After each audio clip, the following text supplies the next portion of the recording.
በዚህ ክስተት ዙሪያ በየትኛውም ሶሻል ሚዲያ ላይ የሚለጠፉ ፖስቶች በማይታወቅ አካል ወዲያው ይነሳሉ። በቲክቶክም ሆነ በፌስቡክ፣ ኢትዮጵያም ሆነ ባንግላዴሽ፣ ዴትሮይትም ሆነ ኳላላምፑር ብቻ ስለዛ ክስተት ፖስት ከተደረገ ወዲያው ይነሳል። ይህ ደግሞ የጉዳዩን እንግዳነት የባሰ አነጋጋሪና አጠያያቂ አድርጎታል።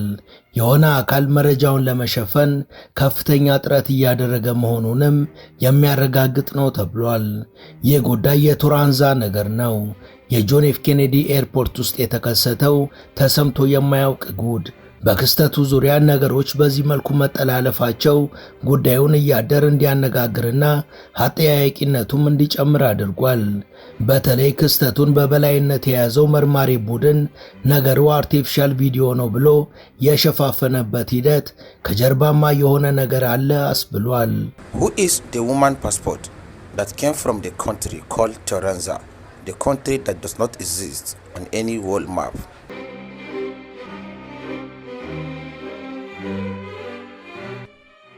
ሰላም ጤና ይስጥልን። በመላው ዓለም የምትገኙ ውድ የመሿለኪያ ቤተሰቦች በዛሬው መሰናዷችን በጆን ኤፍ ኬኔዲ አየር ማረፊያ ስለተከሰተውና ዛሬም ድረስ አጠያያቂነቱ እንዲሁም ደግሞ አወዛጋቢነቱ ስላላቆመው ክስተት እናወጋችኋለን።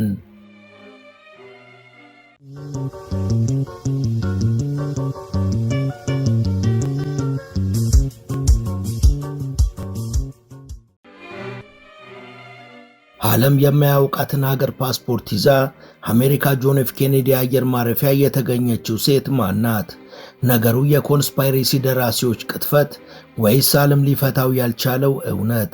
ነገሩ አሁንም ቁርጥ ያለ ምላሽ አላገኘም። በኤርፖርት ውስጥ የነበሩ የኢሚግሬሽን ሰራተኞች ቶራንዛ የሚል የሀገር ስም የተጻፈበትን ፓስፖርቷን ስትሰጣቸው ያዩትን ለማመን ተቸግረው ነበር። ፓስፖርቱ ሲታይ ፈጽሞ ፎርጅድ አይመስልም። በጥንቃቄ ዲዛይን ተደርጓል። በከፍተኛ ጥራትም የተሰራ ነው። ማህተሞቹና ጽሑፎቹም የሚያሳምኑ ናቸው። የፓስፖርቱ ገጾች ሲገለጡም የጃፓን፣ የስፔንና የብራዚል ቪዛዎች ተመተውበታል። ሁሉም ቪዛዎች በጥራት የተመቱና ጥርጣሬ ውስጥ የሚከቱ አይደሉም። ነገር ግን የኢሚግሬሽን ሰራተኞች ስሟንና ፓስፖርቷን ወደ መረጃ ቋታቸው ሲያስገቡ የሚያገኙት ምላሽ ኖ ሪከርድ ፋውንድ የሚል ነው። ወይም ደግሞ ከዚህ ስምና ፓስፖርት ጋር የሚመሳሰል ምንም አይነት ማስረጃ የለም የሚል ምላሽን ያገኛሉ።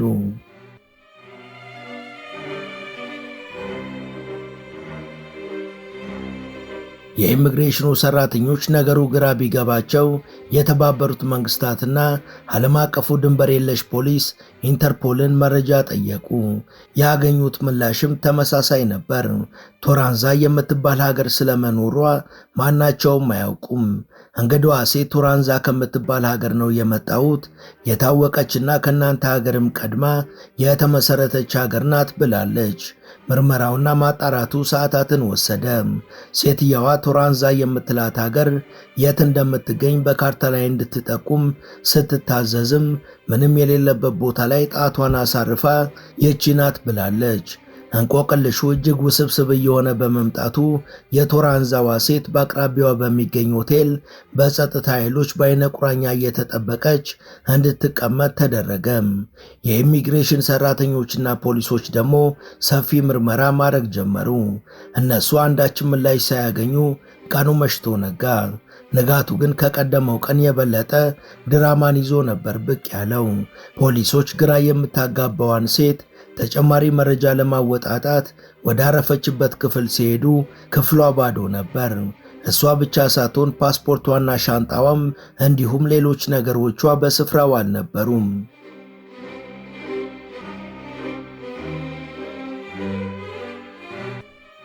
የደህንነት ካሜራዎች ሲፈተሹም አንዳችም ማስረጃ ሊገኝ አልቻለም። የጊዜ አስደናቂው ክስተት በማህበራዊ ሚዲያዎች በኩል ድፍን ዓለምን ማጥለቅለቅ ጀመረ።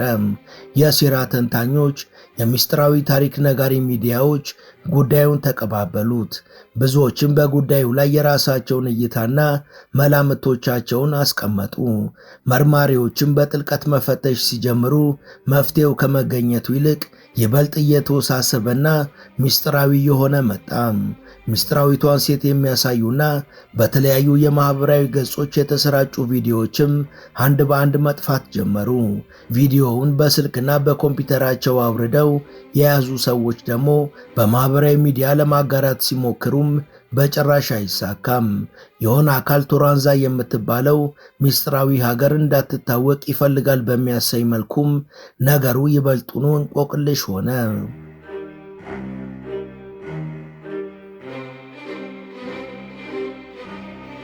ውስብስቡ እንቆቅልሽ በዚህ ሁኔታ ላይ እንዳለ ታሪክ አዋቂዎች ከዓመታት በፊት የተፈጠረ ግጥምጥሞሽን አጣቀሱ።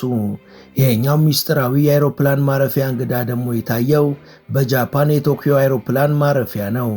ሰውየው ቶሬድ ከምትሰኝ ሀገር መምጣቱን የሚያሳይ ትክክለኛ ፓስፖርት የያዘ ሲሆን ልክ እንዳሁኑ በጆን ኤፍ ኬኔዲ አውሮፕላን እንደሆነ ሁሉ በድንገት እሱም የገባበት ጠፍቷል። እናም ታሪካዊ ግጥምጥሞሹ ከ70 ዓመት በኋላ ራሱን ደግሟል። ግን ደግሞ ዘመኑ የአርቲፊሻል ኢንተለጀንስ ወይም የሰው ሰራሽ አስተውሎት ነው። በዚህ ቴክኖሎጂ ኃላፊነት የጎደላቸው ስነ ምግባርም የነጠፈባቸው ሰዎች ያልሆነውን እንደሆነ ያልተፈጠረውን እንደተፈጠረ አድርገው ማቅረብ ይችላሉ። ይህም በእውነታና በማጭበርበር መልእክቶች መካከል ያለው መስመር እንዲጠፋ ሰዎችም ከፍተኛ ግራ መጋባት ውስጥ እንዲገቡ ያደርጋል። የጆን ኤፍ ኬኔዲው ክስተትም በ24 ሰዓት ውስጥ ከቶራንዛ የመጣችው ሚስጥራዊ ሴት በሚል ርዕስ መላው ዓለምን አዳረሰ።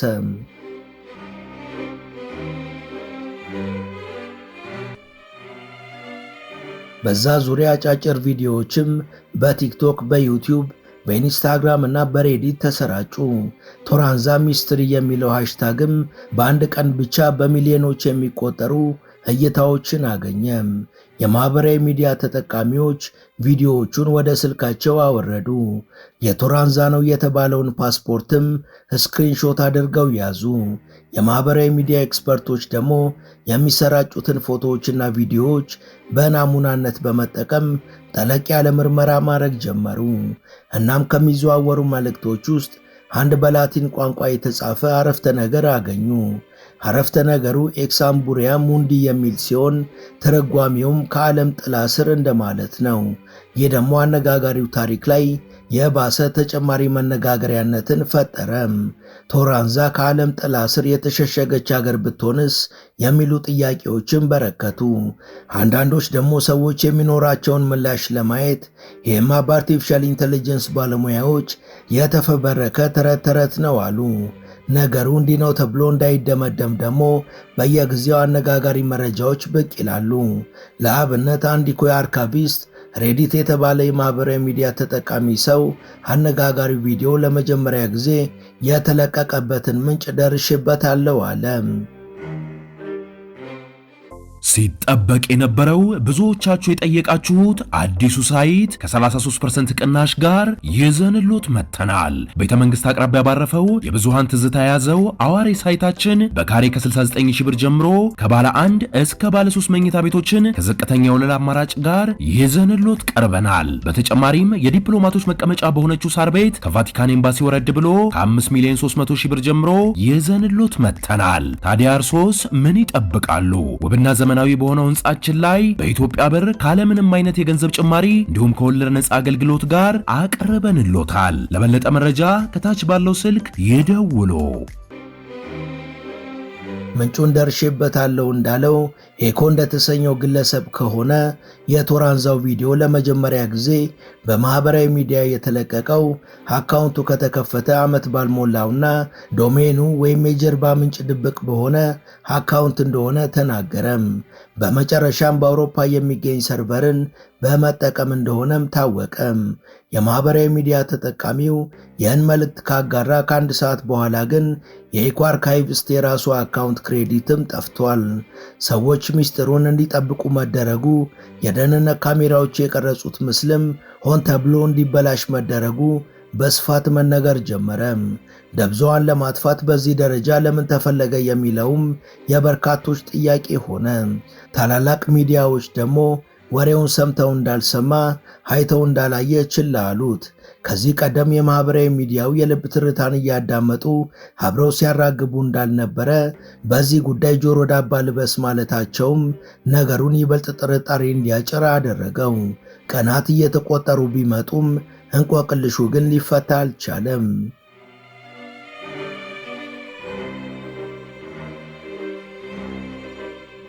ይባስ ብሎ በጉዳዩ ላይ የተጻፉ ዜናዎችና የተሰሩ ቪዲዮዎችም መጥፋትና መሰረዝ ጀመሩ። ቶራንዛ የሚለው ስምም ከኢንተርኔት እየጠፋ መጣ። ይህ የተደረገው በሕግ የተጣለ እገዳ ኖሮ አይደለም። ብቻ እጅግ ምስጢራዊ በሆነ መልኩ ሁሉም አንድ በአንድ እየጠፉ መጡ። እንቆቅልሹ የአንዲትን ሴት ፓስፖርትና ማንነትን የመደበቅ ብቻ ሳይሆን አንድን ዕውቀት ከምድረ ገጽ የማጥፋት ተግባር ነው ተብሎም በእጅጉ ተኮነነ። ግና ይህ አካሄድ ነገሩን ከማጥፋት ይልቅ ይባስ ብዙዎችን የረበሸና ያነጋገረ ጉዳይ እንዲሆን አደረገ። ከቶራንዛ ጋር የተያዙ ፎቶዎች ፖስት ሲደረጉ፣ ቪዲዮዎችም ሲለቀቁ ከመቅስፈት ይጠፋሉ። ይህ እንዴት ሊሆን ቻለ የሚለው ጥያቄም የዓለም ሕዝብን አስጨነቀም። መልሱን በትክክል ሊደርስበት የሚችል ሰው ግን እስካሁን አልተገኘም። ቶራንዛ የምትባለውና የት እንዳለች ስንት ሕዝብ እንዳላት መንግስቷስ ማን እንደሆነ የማትታወቅ አገርና ሚስጥራዊቷ ሴት ግን የመላው ዓለም አጀንዳ መሆናቸውን ቀጠሉ። ቀናቶች እየተቆጠሩ ሲመጡ የጉዳዩ መነጋገሪያነት እየቀነሰ ቢመጣም አንዳች እንቆቅልሹን የሚፈታ ቁርጥ ያለ ምላሽ ግን አልተገኘም።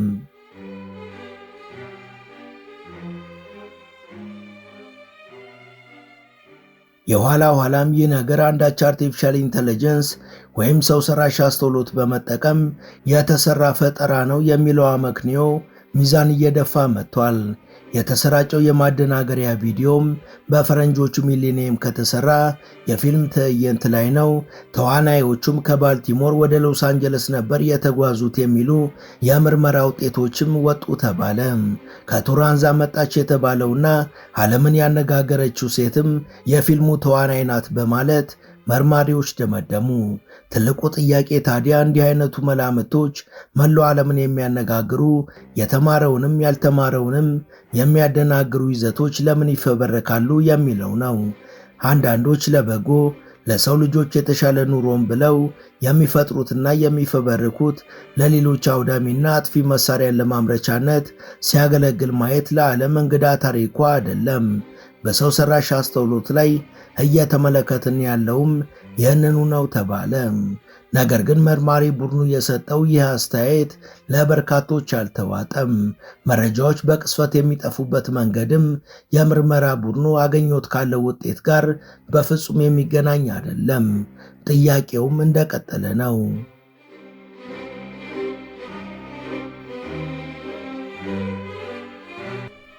በጎ አሳቢ ምሁራን ይህንን ቴክኖሎጂ የፈጠሩት የሰዎችን ድካም ለማቅለል በትንሽ ጊዜ ብዙ ለመስራት ውጤታማነትንና ትክክለኛነትንም ለመጨመር ነው ይላሉ።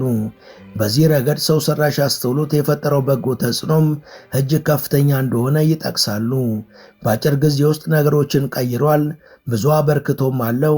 ታዲያ በዚህ መልኩ ሰዎችን ለማገዝ የተፈጠረን ቴክኖሎጂ ላልተገባ ዓላማ ሊያውሉት የሚችሉ ሰዎች መኖራቸውም አይቀሬ ነው። በሀገራችንም ሳይቀር ይህንኑ ቴክኖሎጂ በመጠቀም ብዙ ሐሰተኛና አደናጋሪ ይዘቶች ሲፈበረኩ እያየን ነው። ግና የቶራንዛው ክስተት እስካሁን እውነት ይሁን አይሁን አልታወቀም። ነገር ግን መረጃዎች ከመቅስፈት እንዲጠፉ የተደረገበት መንገድ ነገሩ የውሸት ቪዲዮ ነው እንዳይባል አድርጎታል። በተለይ ደግሞ መርማሪ ቡድኑ ነገሮችን ሸፋፍኖ ያወጣው መረጃ የባሰ በርካታ ጥያቄዎችን ያዘልና ነገሮችን ለማሸፋፈን የሞከረ መሆኑ አግራሞትን አጭሯል። በእርግጥ የሴትዮዋ ነገር ግን ሐሰተኛ ቪዲዮ ነው ወይስ እውነት ነው የሚለውም ዛሬም ድረስ ጥያቄነቱ ቀጥሏል።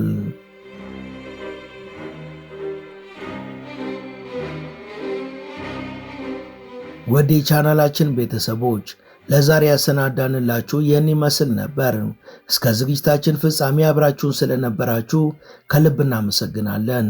በቀጣይ ቢሰሩ የምትሏቸውን ርዕሰ ጉዳዮች ብትጠቁሙን ደስ ብሎን እንቀበላለን። ቻናላችንን ሰብስክራይብ ማድረግ፣ የደውል ምልክቱን መጫንና ላይክ ማድረግ አትዘንጉ እያልን ለዛሬ በዚሁ ተሰናበትን። መልካም ጊዜ